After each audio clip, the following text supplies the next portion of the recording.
What's good? You already know what time it is. We're back with another video. And man, it's a great time of the year. I mean, not really, but it is. It's Super Bowl week.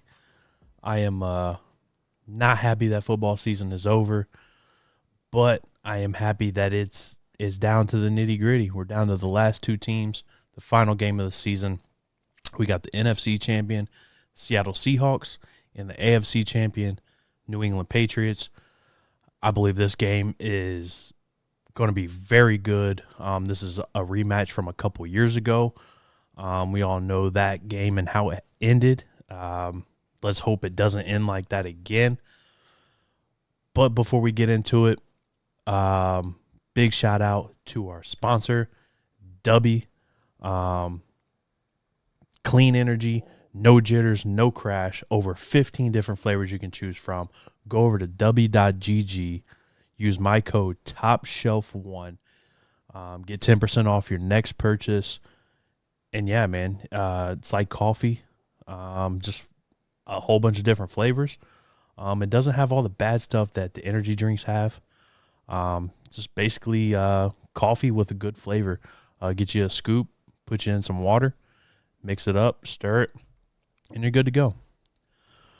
But let's get right into it. I'm going to give you two videos. I'm going to give you one video on the NFC winner. I'm going to give you one video on the AFC winner, how they both got there, why they deserve to be there.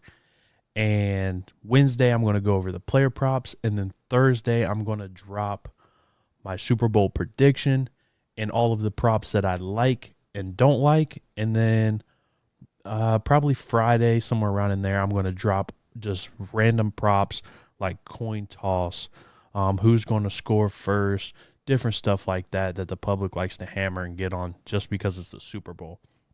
So that's pretty much the breakdown and layout for the rest of the week. So without further ado, let's jump right into it. Seattle Seahawks, 14-3 regular season. Just an absolute great run that they've had so far. They're looking to pull it off. Starting out week one, starting off with a loss to a big rival in San Fran. And they lost to Tampa Bay, which was a close game. And then L.A. lost to them. That was their 3 losses this year. Later in the year, what they do, they avenge those losses. They beat L.A.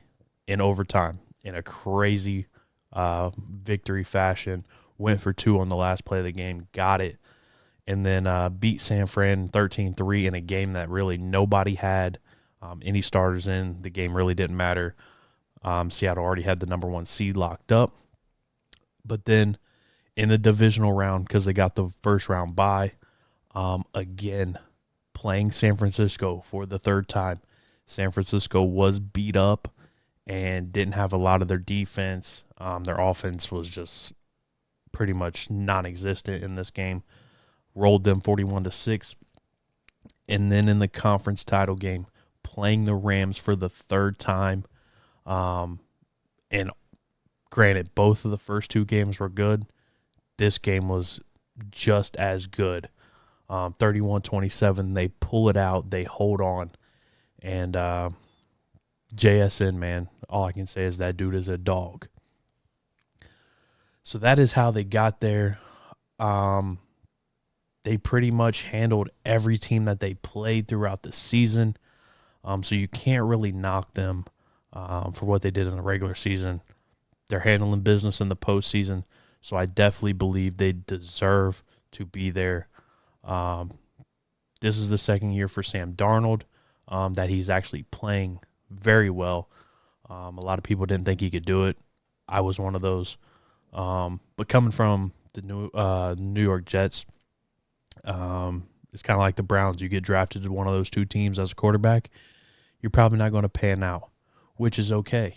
You have to take your lumps, learn the game as a pro perspective, and when you get your opportunity with another team, like he did with Minnesota and now Seattle, got to make the best of it, and he has. Took the Minnesota Vikings to the playoffs last year, had a good season. Obviously, is now with Seattle and has taken them to the Super Bowl. So you can say he's had a pretty good run the past 2 years. And speaking of Sam Darnold, we'll just go ahead and get into the stats of him. Regular season, Sam Darnold, 4,000 yards. 4,048 to be exact. He's had 470 come in the playoffs. So he's had over 4,500 yards up to this point. And 25 tuds in the regular season, 14 interceptions. You don't want to see your quarterback at any time throwing 14 interceptions, but it does happen. But it is a big help when you have somebody like Jackson Smith and Jigba with over 1,700 yards, almost 1,800, 10 tuds. And the big factor in the whole thing, JSN played all 17 games. All 17. The same with Sam Darnold. He played every game. They were a little bit banged up, but you can't knock them for suiting up every single game, getting it done, and also helps when you have a two-headed backfield in Zach Charbonnet and Kenneth Walker. Kenneth Walker over 1,000 again this year. And Zach Charbonnet just right behind him was 730. So you got two running backs putting up 1,700 yards. You got your number one wide receiver putting up 1,700 yards. Out of your two running backs, you got 12 tuds for Charbonnet and 5 for Kenneth Walker, which we all know Charbonnet was getting a lot of the goal line touches. You can't blame him. That was their strategy this year. Walker was getting the dirty work done up and down the field, and Charbonnet comes in and get it done in the red zone. So those four guys, your quarterback, your wide receiver, and your two running backs did pretty much 95% of the load this year. But if you remember correctly, midway through the season, Seattle did something that nobody thought they would do. They went out and they got them a dynamic kick returner, punt returner, and a number 2 wide receiver in Rashid Shaheed. This was arguably one of the greatest pickups that Seattle has done in years. I believe this guy is a game changer. You cannot kick the ball to him on kickoff or punt return because he is electric. He can take one to the house at any time, and he's just a big-time threat. Another threat on the outside as a wide receiver as well. But you can't get it mixed up either. That defense in the playoffs for Seattle, they've held the Rams and the 49ers to 33 points combined. When it matters the most, defense wins championships. You got to be able to get a stop. You got to be able to get multiple stops if you're losing. That's what this team has done. They bend, but they don't break. So if this Super Bowl comes down to running the ball, getting stops, how well your defense is playing, I believe that Seattle has that and will be able to get stops throughout the game to keep Sam Darnold afloat if he does struggle because he's never been in this spot before. But we'll just have to see. I think this game might start a little slow, but it could go the opposite way. It could start quick. But I do think the Seattle team has the defense to get it done in the playoffs.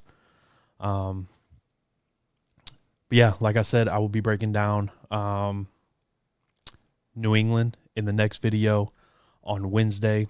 I will be breaking down all the player props across the board, both teams. Thursday, I will be dropping my Super Bowl pick and the props that I do like. And then Friday, probably throwing out all the miscellaneous props and putting those out there. So, yeah, we're going to get after it. And, yeah, we'll see you on the next one.